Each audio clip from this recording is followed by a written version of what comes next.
2019년 6월 영국의 한 식물원과 스웨덴의 한 대학교가 내놓은 충격적인 연구 결과. 식물 10종 중 6종은 이미 멸종, 위협받는 인류의 식탁. 야, 10종 중에 6종이면 정말 무서운 연구 결과인데요. 그렇습니다.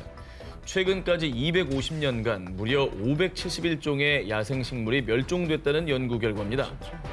식물이 자연적으로 도태되는 속도에 비해서 현재 식물의 멸종 속도가 최대 500배나 빠르다는 것입니다. 아니, 식물은 왜 멸종되는 거죠? 자, 식물 멸종이 가속화되는 이유, 과도한 농작물 경작 때문인 걸로 밝혀졌습니다. 인간들이 제초제, 살충제 등 농약을 남용하면서 토지를 오염시키고 급기야 식물들의 멸종을 앞당겼다는 얘기죠. 실제로 최근 약 20년간 식물을 생산해내던 토양 생산성이 20%나 감소했다고 합니다. 현재 인류가 생산하는 주요 농작물은 사탕수수, 옥수수, 쌀, 밀, 감자, 콩, 기름야자 열매, 사탕무, 카사바 등 총 9종인데요. 현재 나머지 다른 재배 식물 상당수가 감소하고 있는 추세이고요. 이렇게 될 경우 주요 농작물마저 생산성이 보장될 수 없다고 합니다. 자, 그 이유 한 예를 들어 설명해 드리겠습니다. 1800년대 초 아일랜드인들은 주로 감자 경작을 했는데요. 1840년대 갑자기 아일랜드 전역에서 감자 역병이 돌기 시작했고요. 이후에 약 10년간 대기근을 겪어야만 했습니다. 그런데 단일 재배 품종이었던 감자가 사라지니 800여만 명의 아일랜드 인구 중 약 100만 명이 아사하는 참극이 벌어졌다고 합니다. 그러니까 한정된 농작물에 너무 의존한 나머지 그 농작물이 갑자기 병이 들어서 없어진 거라면은 인류에게 급작스러운 식량난이 찾아올 수 있다. 뭐 이런 얘기인 거잖아요. 100만 명의 아사 믿기십니까? 굶어 죽은 겁니다. 한정된 농작물에만 의존하다가 농작물이 자연재해로 흉년이 지거나 자칫 전염병이 덮치기라도 한다면 전 세계가 심각한 식량난에 부딪힐 수 있는 것이죠. 아, 공포스럽네요. 진짜 무섭다. 이거. 갑자기 쌀이 사라진다고 생각해보세요. 그러면 진짜 어우. 그러니까 오늘 순위가 전체적으로 보면 다 연결고리가 있어요. 그러니까 이런 일에 대비해서 종자 저장고도 우리가 안전한 곳에 잘 마련해야 되는 거고 이거 우리가 지키고 다 대비를 해야 되는 데는 이유가 있는 겁니다. 네. 자, 그렇습니다. 우리가 소중히 생각하고 지켜야 우리가 살 수가 있습니다. 1998년 미국 웨스트버지니아주를 뒤덮은 검은 그림자. 한 농장에서 소 190마리가 떼죽음을 당하는 사건이 발생했습니다. 당시 농장주는 떼죽음의 원인으로 농장 인근에 위치한 세계 최대 화학기업 D사의 공장을 의심.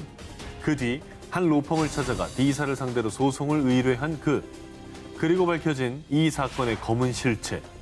인류 최악의 환경 스캔들이 세상에 밝혀졌습니다.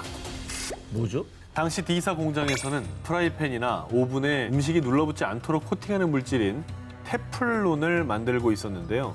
여기에 과불화 옥탄산이 사용된 겁니다. 뭐야? 이게 뭐냐? PFOA라고도 하는데 이 발암 물질입니다. 이 끔찍한 발암 물질을 인근 강에 유출시킨 사실이 확인된 건데요.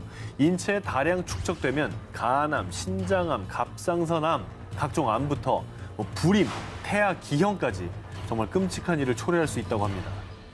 아, 저 발암물질을 그냥 버리면 어떻게 해? 아니 근데 그걸 알면서 배출했다고 하면 그게 어떻게 사람입니까? 아니, 모르고 했으면 그래도 뭐라고 할 판에 지금 뭐 근데 화학 알면서. 전문 기업이잖아요. 일단 에이. 알았을 것 같은데 발암 물질을 그냥 강으로 흘려 보냈다는 거예요 지금? 사람들이 마시는 물이잖아요. 지하수 오염시킨 거 아닙니까? 맞아요. 자, 그런데 또 한 번 밝혀진 D사의 추악한 민난. 1981년 공장에서 일하던 임산부 직원과 출산한 태아의 혈액에서 기준치 이상의 PFOA 성분이 발견. 게다가 1991년 공장 인근 마을의 수돗물에서도 이 성분이 검출됐지만 환경보호국에 보고하지 않고 은폐해왔던 겁니다. 정말 끔찍한 게 테플론이 얼마나 독성 물질인지 자체 임상 실험까지 했다고 하는데요. 회사 노동자들에게 테플론 성분을 넣은 담배를 피우게 한 건데 악마 아니야 악마? 이후에 사람들은 두통, 메스꺼움 등에 시달렸습니다. 왜 피게 해요, 그걸? 임상 실험을 한 거죠. 그 악마네. 그러나 이 모든 걸 다 은폐하고 폐기물을 방류했던 거였습니다. 하지만 이미 밝혀졌을 땐 너무 늦어버린 상황. 이미 주민들의 몸속에 흡수된 독성은 그들을 고통 속에 몸부림치게 했는데요. 그래서 2015년 PFOA로 인한 질병에 시달리던 피해 주민들 무려 3,535명은 D사에 대한 단체 소송을 진행했고요.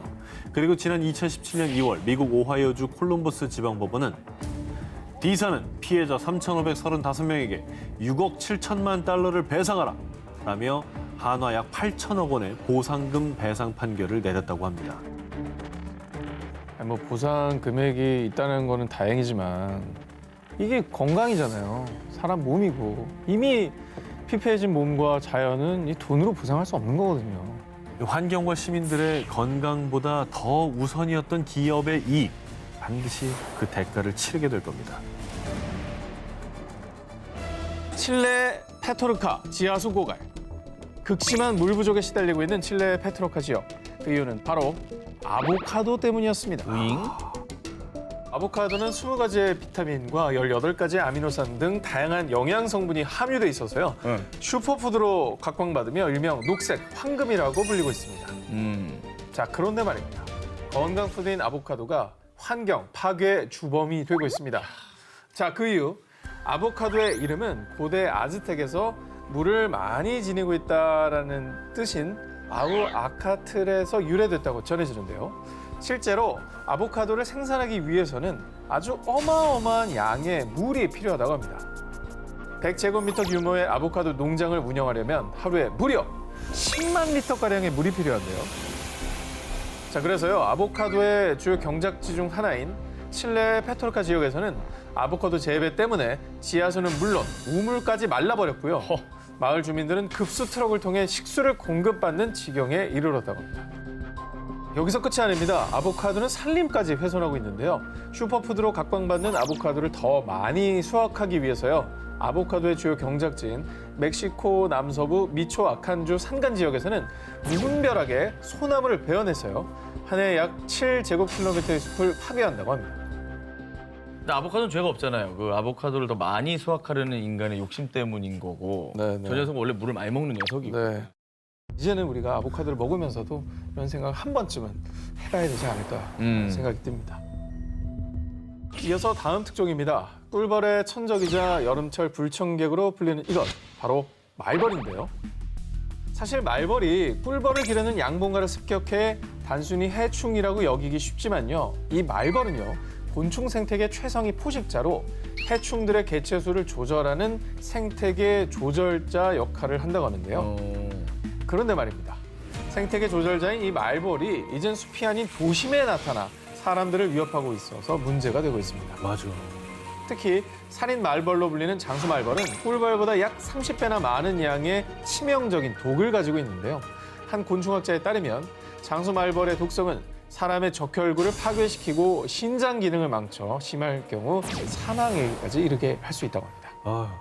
실제로 2013년 7월 중국 산시성 일대에 장수 말벌 무리가 출몰, 주민들을 공격해 무려 40여 명이 숨지고 1,600여 명이 부상을 입는 사건도 발생했다고 합니다. 어마어마했네. 그럼 말벌은 왜 지금 도심에 출몰을 하게 된 건지 좀 얘기해 주시죠.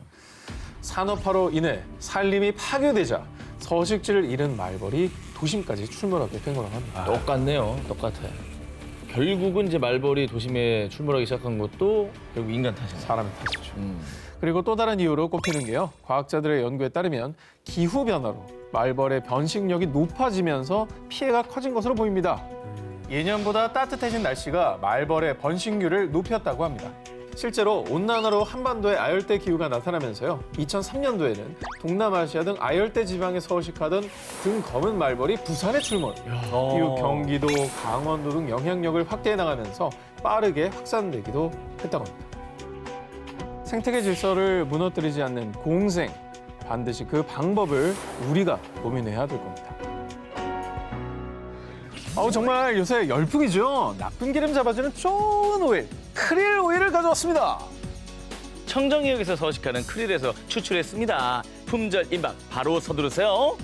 일명 혈관 청소부로 불리며 국내 홈쇼핑에서 불티나게 팔리고 있는 크릴 오일. 크릴 오일은요, 지구상에서 가장 깨끗한 청정 해역, 남극해에 서식하는 갑각류 크릴에서 추출한 오일로요.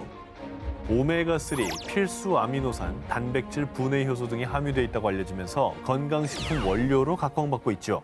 근데 뭐 크릴 오일 좋다는 얘기는 이제 너무 이슈라서 많이들 들어보셨을 텐데 요즘에 부모님이나 지인 선물로 야, 이게 몸에 좋대 많이들 하더라고요.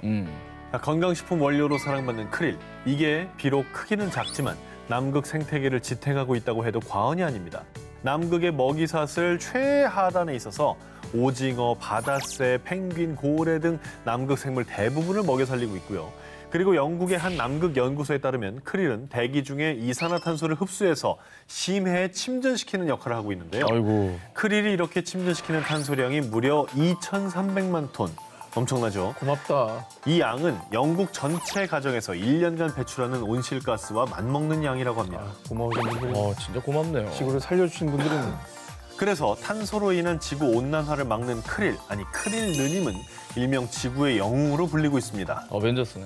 아니 난 이렇게 주요 이제 먹잇감이라는 걸 알고 있는데 환경까지 보여주는 건 몰랐거든요. 이산화탄소를 잡아서 내린대잖아요. 그런데 문제는요. 이 크릴의 인기가 치솟자 남극 생태계는 물론 지구까지 위협받고 있다는 겁니다. 1970년대 크릴 어업이 본격화된 이후에 크릴 오일 시장이 호황을 누리자 남극해에서 무분별한 크릴 남획이 이루어졌고요. 1970년대 이후 크릴의 개체수는 약 80%나 감소했다고 합니다. 진짜? 거의 다 없어졌네? 그렇죠. 그런 셈이죠. 그리고 크릴의 개체수가 급감하자 먹이를 잃은 펭귄 등 남극 생물들도 위기에 직면하게 됐고요. 게다가 지구의 이산화탄소를 흡수해 지구 온난화를 막던 크릴이 사라지면 이산화탄소 농도는 더 높아지고 지구 온난화는 가속화될 수밖에 없는 거죠. 아니 근데 한두 문제가 아니네요. 생태계도 위협하고 지금 지구온난화도 가속화시키고.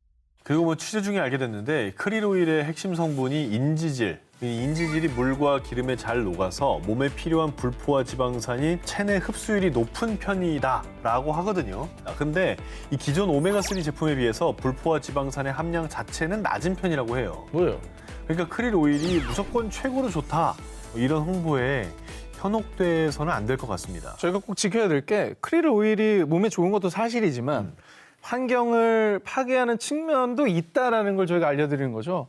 크릴을 소비해서는 안 된다. 크릴이 정말 나쁘다. 몸에 안 좋다. 이런 말씀을 드리는 건 정확하게 아니라고 그렇죠. 얘기를 드려야 될 것 같습니다. 오늘의 주제가 또 환경이니까. 네.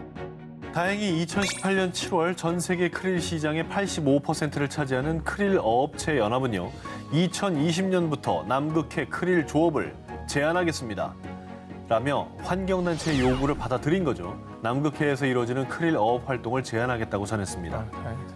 내 건강을 지키겠다는 욕심 때문에 지구를 위협해서는 안 되겠죠. 세계 곳곳에서 일어나는 자연 재난들이 만약 지구가 보내는 경고라면 믿으시겠습니까? 자, 2019년에는 브라질 각지에서요. 무려 8만 건 이상의 화재가 발생. 우리나라 면적의 3배 수준인 약 31만 8천 제곱킬로미터의 땅이 훼손. 자, 그리고 지난해 인도네시아에서는요. 산불로 인해 한화 약 6조 원에 이르는 경제적 손실을 입었다고 합니다. 타는 건 순식간인데 그 산림을 키우고 그 안에 생태계를 만드는 데는 수십 년, 수백 년이 걸리는 수백 거예요. 년이죠. 자, 그런데 그게 끝이 아니었습니다. 또 지구 한쪽에서는요. 기록적인 폭우가 전 세계를 곤경에 빠뜨렸습니다. 2019년 3월 이란에서는 전국적으로 4,400여 개 마을이 침수, 1,000만여 명의 수재민이 발생했고요. 또 올해 1월에는 사막 기후인 아랍에미리트에서도요. 이례적인 폭우가 쏟아지면서 도로가 침수, 두바이 공항까지 마비되는 사건이 발생했습니다. 정말 한쪽에서는 불, 한쪽에서는 물, 뭐 극과 극의 재난이 모든 사람들에게 피해를 끼친 건데 대체 왜 이런 일이 이렇게 많이 발생하게 된 걸까요? 자, 전 세계에서 벌어진 극단적인 재난 상황을 두고 여러 전문가들이 내놓은 견해입니다. 연구 결과 지난 50년간 인도양 쌍극자 현상이 더 일상화된 것으로 보입니다라는 의견을 내놨습니다. 자, 인도양 쌍극자란 인도양의 동쪽과 서쪽 부분에 해수면 온도 격차가 극심해지는 현상인데요. 인도양의 서부, 동아프리카는 수온 상승으로 강수량이 급증. 또 반대로 수온이 내려간 인도양 동부는 강수량이 감소, 가뭄 현상이 극심해지는 것이죠. 이쪽은 완전히 건조해지고 이쪽은 완전히 습해지는 거구나. 그렇습니다. 자, 그럼 그 인도양 동쪽 일대 중에 가장 큰 영향을 미친 곳이 어디냐? 바로 호주입니다. 잘 아시겠지만 호주 산불을 악화시킨 큰 원인으로 폭염과 가뭄이 꼽히기도 하죠. 균형이라는 게 이렇게 중요한 거예요. 그렇습니다. 정말 안타깝네요. 근데 인도양 쌍극자가 이게 뭔지는 설명해 주니까 알겠는데 이게 네네. 원인은 뭐 밝혀졌습니까? 잘 모르죠. 실제로 모르죠. 잘 모르겠어요. 모르죠. 자, 이렇게 인도양 쌍극자 현상이 일어나는 원인을 두고요. 연구한 전문가들은요. 지구가 뜨거워진 지난 50년간 인도양 쌍극자가 더 일상화됐습니다라며 지구온난화로 인한 재난에 무게를 두고 연구가 활발히 진행 중이라고 합니다. 지구가 뜨거워져서 빚어진 재난이 너무 많은 것 같아요. 그러니까 우리나라에서도 어떤 재난을 번질지 자연재해가 일어날지 남의 얘기가 아니거든요. 지구가 보내는 경고를 우리가 이 사인들을 무시해서는 안 될 것 같습니다. 이게 마지막 경고일 수 있습니다.